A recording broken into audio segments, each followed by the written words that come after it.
क्या आपको पता है कि लाइफ इंश्योरेंस, व्हीकल इंश्योरेंस और प्रॉपर्टी इंश्योरेंस की तरह एलपीजी एक्सीडेंटल इंश्योरेंस भी एग्जिस्ट करता है, लेकिन बहुत से लोगों को इसकी जानकारी ही नहीं होती है। फर्क ये होता है कि बाकी के इंश्योरेंस के लिए आपको पे करने होते हैं, लेकिन एलपीजी इंश्योरेंस के लिए आपको कुछ भी नहीं करना पड़ता।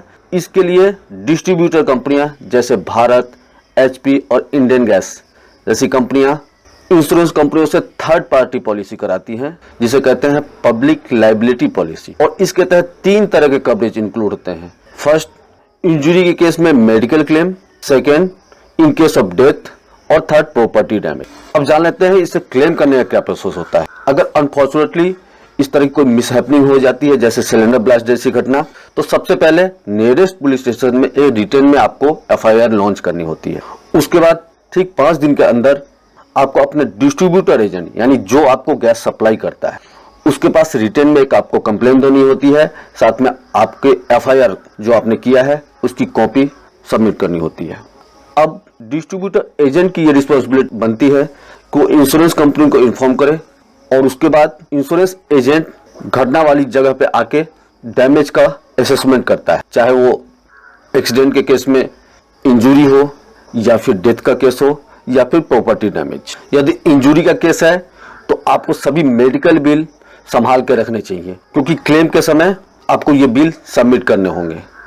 इन केस ऑफ डेथ उसमें आपको पोस्टमार्टम रिपोर्ट और डेथ सर्टिफिकेट ये दोनों सबमिट करने होंगे। और यदि किसी तरह का प्रॉपर्टी का डैमेज है तो प्रॉपर्टी के केस में वो प्रॉपर्टी रजिस्टर्ड होना चाहिए। अब जान लेते हैं कि कंपनसेशन अमाउंट क्या होगा।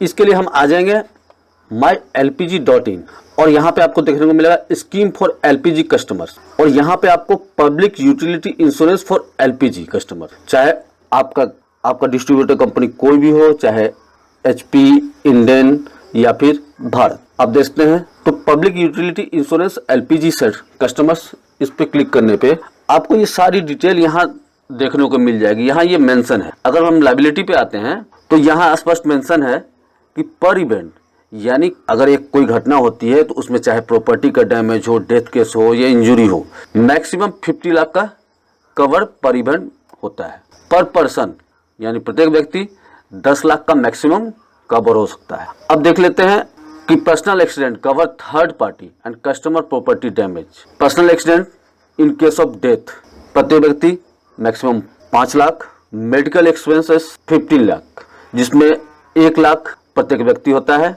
और हॉस्पिटलाइजेशन यानी मेडिकल के लिए आपको रिलीफ के रूप में 25,000 रुपये आपको तुरंत पे कर दिए जाते हैं प्रत्येक व्यक्ति के हिसाब से।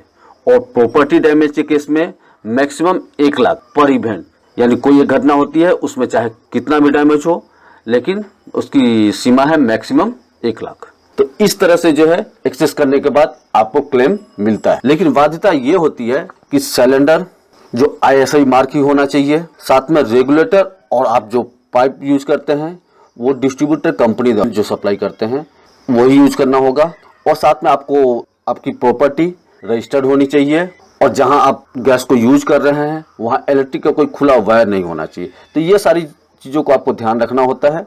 तो मेरा मकसद पब्लिक इंटरेस्ट में एक अवेयरनेस को लेके मैंने ये वीडियो बनाया है। तो उम्मीद करता हूँ ये जानकारी आपको अच्छी लगी होगी। यदि वीडियो आपको पसंद आता है तो प्लीज़ इसे लाइक करें और चैनल को सब्सक्राइब करें। मिलते हैं किसी नेक्स्ट वीडियो में ऐसे ही किसी इंफॉर्मेटिव सेशन के साथ। All the best.